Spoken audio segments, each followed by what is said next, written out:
In each one of these little valleys inside the valve cover here, you can see where water has been setting there for years. And this wouldn't be a big deal, except that each one of those valleys is where the injector actually sits. I pulled out all 5 screws using a heat induction tool. I had to rewrap the coil that goes in the heat induction tool to go around the head of the screw and inside the edge of the injector there. I put the heat induction tool down inside the valve cover and it actually heated up, and I pulled out every single injector screw with no problem.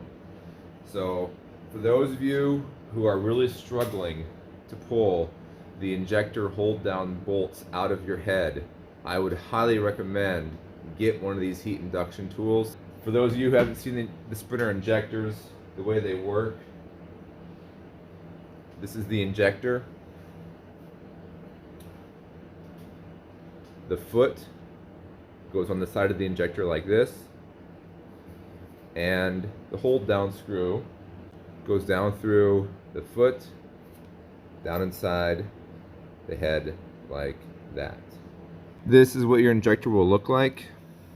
The heat induction coil, once it's wound up, will fit down around that little bolt down inside there. Fit it around the bolt as tightly as you can. After you run the bolt, you'll then attach the induction heater tool to the 2 leads, and that will allow you to actually pull the little foot up with the injector and pull the injector out of the hole. Time for the removal of the valve cover, as well as the intake manifold and the exhaust manifold.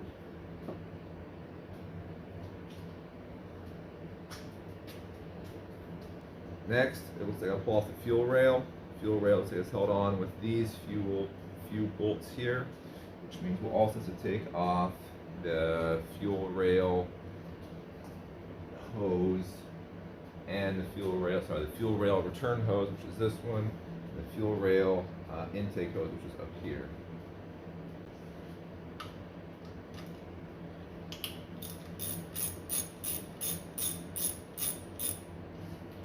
I got this idea from the Florida Van Man auto ratchet. It's actually pretty handy.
Fuel rail,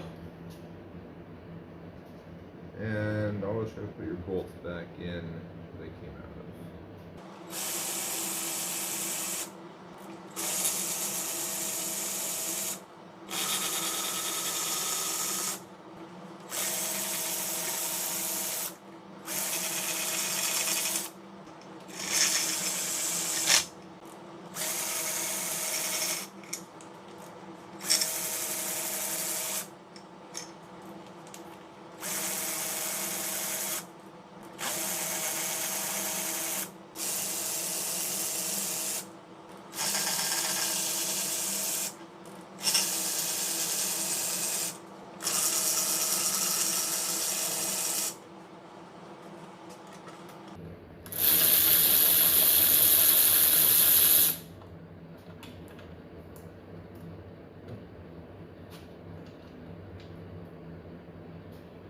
The next steps the Mercedes manual says to do before removing any of the ancillary components in the front of the engine is they say you have to bar or roll the engine over until it's at top dead center for the first piston. So top dead center, we can roll it over until the timing mark lines up here, or more importantly, you look and find a wooden dowel that goes down inside the injector port all the way down that will hit the piston when it comes to top dead center, like this one. So if I bar the engine over, I already have it top dead center, but if I bar the engine over, you can see the dowel go down. I'm gonna roll it back over until the dowel comes to the top, and you'll see a little hole in the intake cam gear, and that hole lines up with a hole in the head. And the Mercedes manual will show a little pin that goes through the front cam gear and goes through the hole in the head to lock the cam gear in place. Now that the cam gear is held in place, now I can start removing the vacuum pump and the injector pump.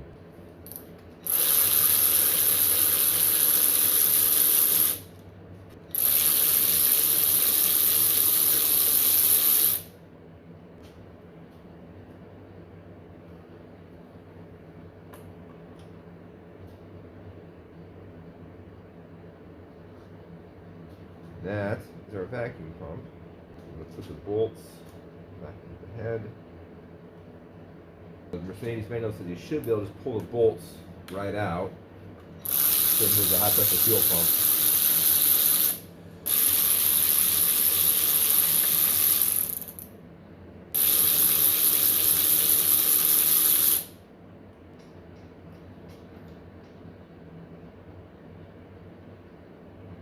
There is our high pressure fuel pump, and there is the clocking mechanism that must be carefully removed before. And there is the clocking mechanism that must be carefully removed so it doesn't fall off down inside the engine.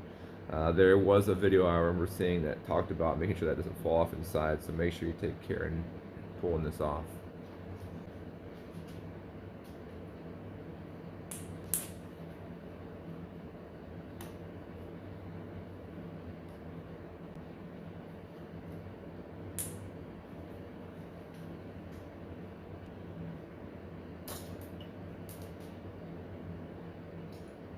And this is one grungy looking thermostat housing. And since we all know exhaust bolts can be kind of notoriously hard to get out, I'm going to show the heat induction tool on heating up the turbo bolts to get them out. Hopefully it actually works.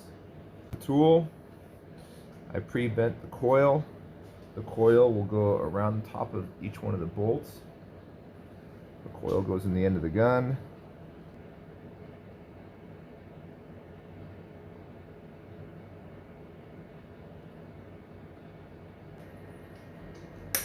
Yep, there we go. Cam chain tensioner bolt is right here on the side of the motor.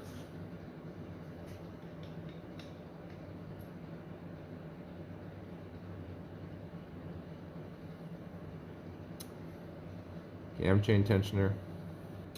Next is the camshaft cover, front cover removal.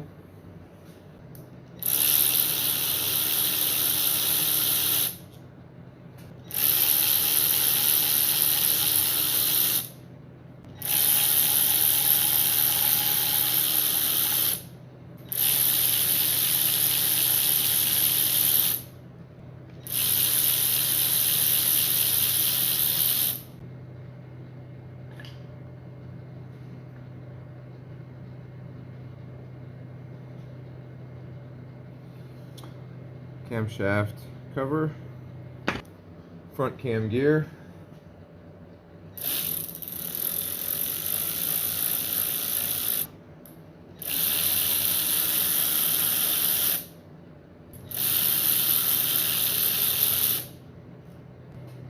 high pressure fuel pump drive pulley,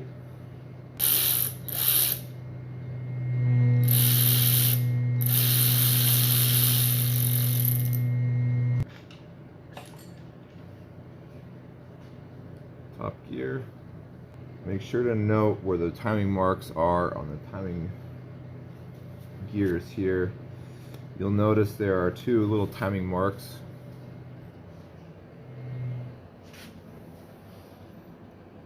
Right there, you can see where they're touching in the middle there, so make sure your timing marks are lined up.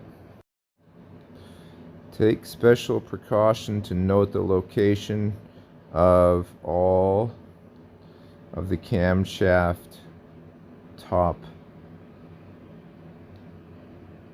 pieces to make sure they go back in the correct position that they were taken off.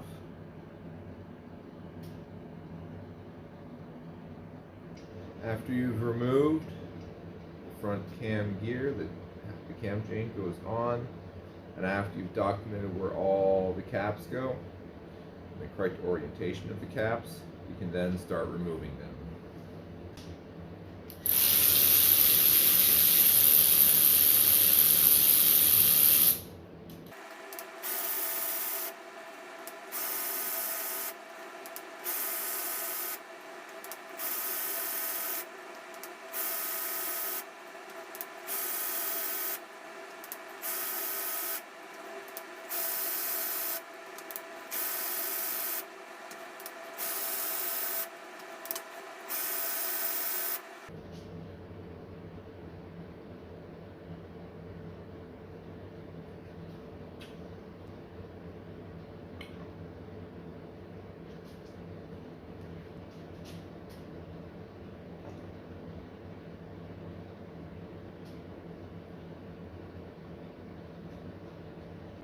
Now, you should be able to pull the head bolts out of the head. You should be able to lift the whole head straight off and put it out of the way.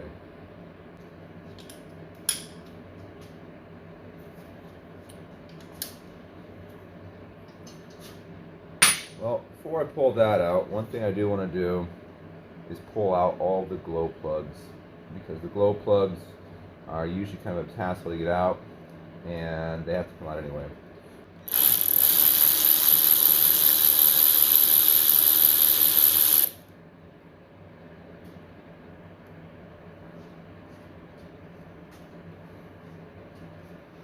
Number 5 cylinder is the one that had the blown head gasket, so you can see there's coolant all over the glow plug tip. And let's get some assistance on this thing too.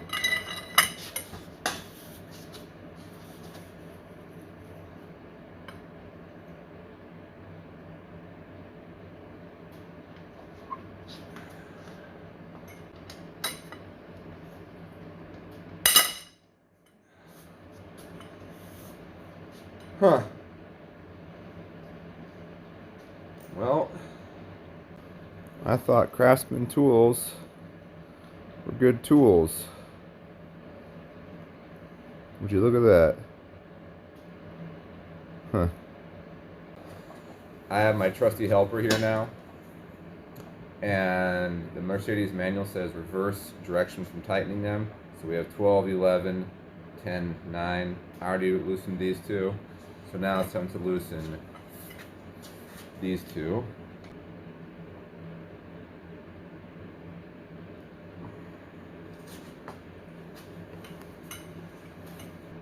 This is not a Volkswagen. No, but it's still German. Whiteman Motors, how to keep your Volkswagen alive. Wouldn't it be Mercedes at this point? Now it's a Mercedes.